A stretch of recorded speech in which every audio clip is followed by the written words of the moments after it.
현재 중국에서 아직 시작도 안 한 한국의 차기 넷플릭스 기대작에 대한 의견이 나온다고 하는데요. 넷플릭스는 12월 24일에 고요의 바다라는 SF 미스터리 스릴러를 방송 예정에 있습니다. 한국에서 영화도 아닌 드라마에서 우주를 배경으로 방송이 계획되어 있어 큰 주목을 받고 있는 것인데요. 이 고요의 바다는 자원 고갈로 황폐해진 2075년에 지구에서 특수 임무를 받아 달로 떠났지만 그곳에 방치되고 버려지게 된 연구 기지로 떠난 정예 대원들의 이야기를 담은 넷플릭스 시리즈라고 합니다.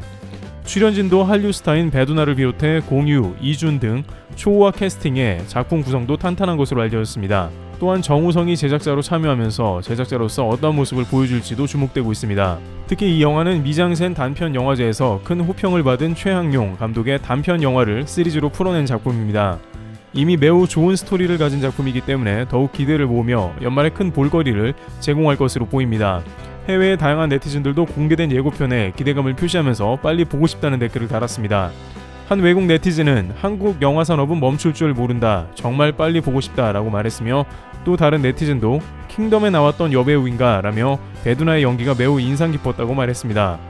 이제 점점 한국의 작품이 하나둘씩 넷플릭스를 통해 글로벌 시장에서 하나의 트렌드가 된 셈인데요. 중요한 점은 이제 드라마 SF물이 나올 정도로 장르까지 다양해져 점점 더 관객들 폭이 넓어진다는 점입니다. 최근 지옥이 오픈되자마자 전 세계에서 최고의 시청률을 기록하는 등 큰 주목을 받게 되는 면이 나왔는데요. 한국 작품이 1등하는 게 매우 쉬워졌다는 것인데 이는 그룹 BTS와 비슷한 맥락이 생긴 것입니다. BTS의 경우에는 이젠 음반만 냈다 하면 빌보드 차트 1위에 어렵지 않게 오름을 알 수 있는 것입니다.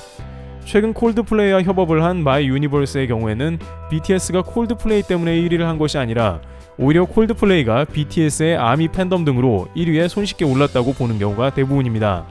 그만큼 이제 한국이라는 브랜드가 전 세계인에게 얼마나 쉽게 각인되어 있는지 알 수 있는 장면인데 넷플릭스도 비슷하게 이제 한국에서 새로운 시리즈만 나왔다 하면 우선 무조건 본다는 기대감이 생긴 것입니다. 지금까지 다양한 작품이 누적이 된 데다가 최근에 오징어 게임으로 한류가 폭발한 것을 알 수 있습니다.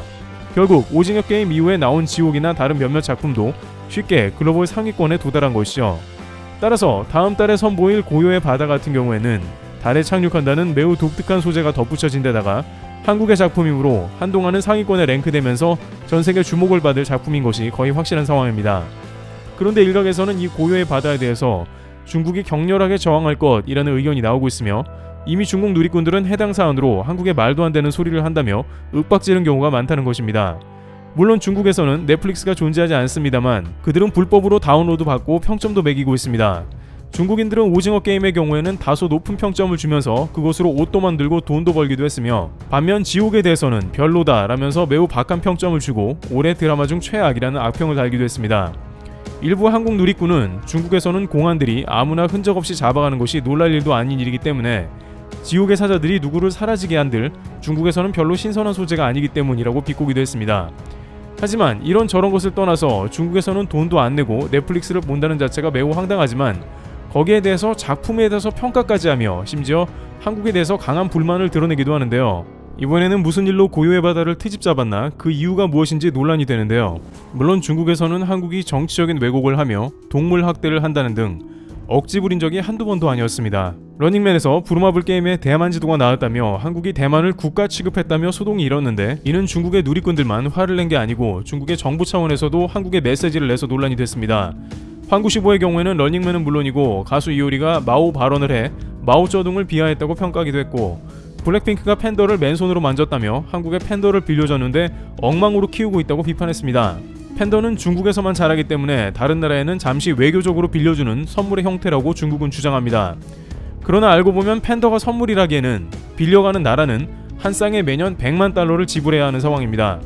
전세계 많은 나라에서 동물원들은 비싼 비용으로 팬더 사육에 어려움을 겪고 있으며 귀여워서 수입은 했지만 결국 중국의 장사 속에 놀아나는 것이며 이는 선물이 아닌 팬더 장사라는 비판에 휩싸인 바 있는 것입니다. 그런데 이제는 아직 시작도 하지 않은 넷플릭스의 신작에 대해서 벌써부터 부정적 여론이 나온다는데요. 그는 다름 아닌 고요의 바다에서 나온 한 장면 때문으로 주인공이 뱉은 한마디 때문인 것으로 알려졌습니다. 발기질 이동한다.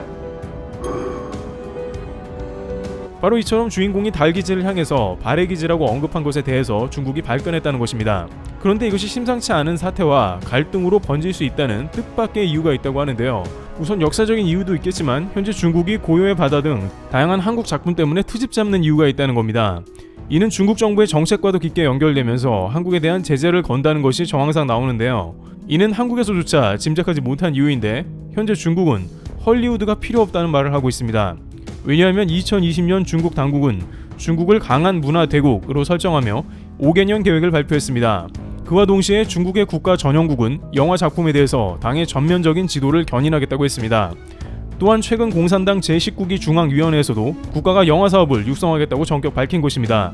중국 정부에서 갑자기 영화 산업에 대해서 대대적인 투자와 관심을 갖는 것은 의아한 부분인데요. 이는 2020년에 중국은 미국을 제치고 영화 시장에서 최대 수입을 기록한 국가가 된 것도 한몫했습니다. 이는 중국 영화가 된다는 것이고 수준이 높아졌으니 세계 시장에도 뻗어 나가겠다는 의미입니다.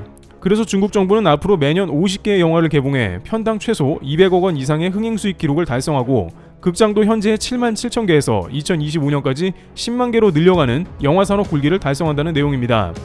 그러면서도 중국 당국은 국가 하이테크 연구소를 설립하고 SF 영화를 제작하고 특수 효과를 향상시키며 중국 영화 작품에 대해서 전반적으로 사랑받고 존경받는 중국의 이미지를 부각한다는 계획입니다. 또한 이것은 시진핑 국가주석의 1대1로 계획과 결부되어 세계 시장에 뻗어나간다는 야심찬 정책으로 중국의 영화를 최고의 품질로 만들어서 현재 1대1로를 진행 중인 다양한 국가에서 흥행시킬 것을 목적으로 합니다. 앞서 중국이 헐리우드가 이젠 필요 없다고 했는데 이는 중국 작품이 밀어낼 것을 목표로 한다는 것입니다. 중국이 막대한 자금으로 차관을 내어주거나 백신을 기부한 국가들의 중국 영화를 계속 상영하게 된다면 점점 더 중국 영화 산업의 파이가 커져 나가면서 헐리우드나 OTT 시장에서도 중국이 세계를 압도한다는 계산입니다. 그런데 이러한 중국의 원대한 계획을 방해하는 큰 요소로 한국이 지목되고 있다는 의견이 나옵니다.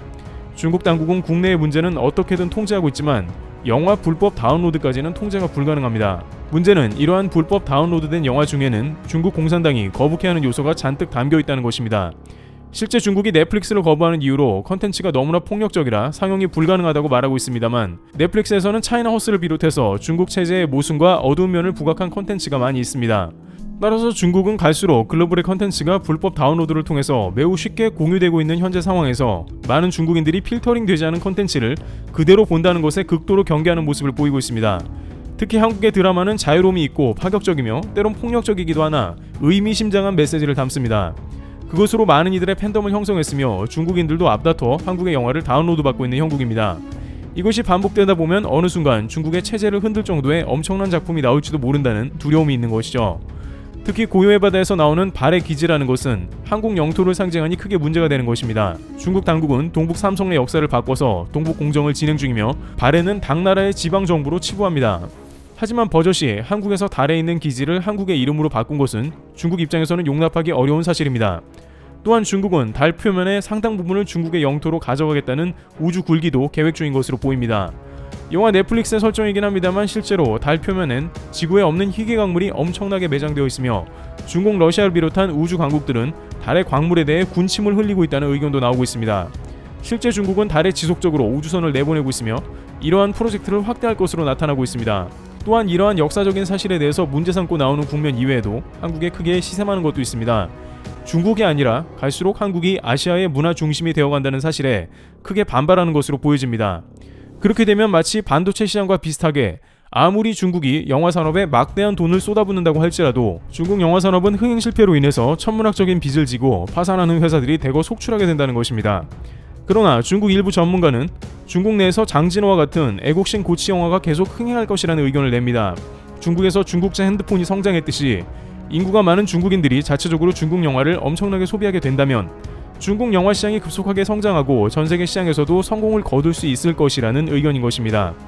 하지만 이러한 판단은 수많은 사례에서 볼 수 있듯이 중국 영화는 결국 실패한다는 결론에 다다르게 되는데 수많은 중국인들도 애국심 고치 영화를 보는 것도 한두 번이지 결국에 찾는 것은 세계적인 흥행작들이라는 것입니다.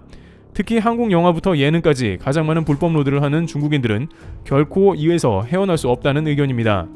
일본에서도 아무리 카미카제를 소재로 한 영화를 일본 내 아카데미상을 석권시키고 흥행몰이를 해봤자 결국 일본 넷플릭스를 보면 1위에서 10위까지 7, 8개가 한국 작품이 지배하고 있다는 것을 보면 잘 드러납니다.